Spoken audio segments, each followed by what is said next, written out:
ba ang salitang kapag mahal mo, pakawalan mo? Sa una, naguguluhan ako.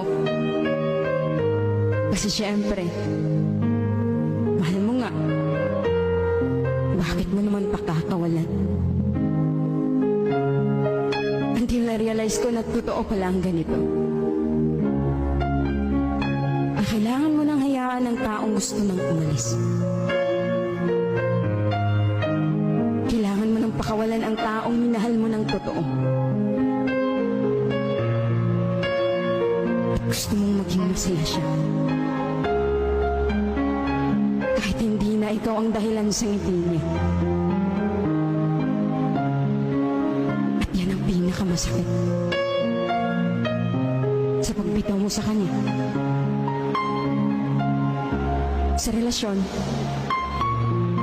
hindi lahat ng bumitaw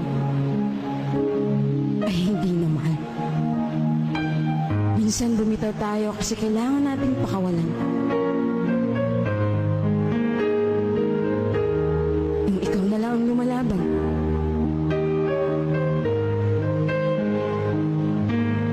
Hirap ka nang iangat kasi. Hinihila naman niya pababa para ikay sumuko na. Kung ikaw ang aking tatanungin, pinakawalan mo ba? O lumaban ka? Ang hirap naman kasi lumaban kung ikaw na lang mag-isa. Minsan, ang tao ay nag-iiba. Hindi mo hawak sila. Kapag hindi ka na gusto, pakawalan mo na.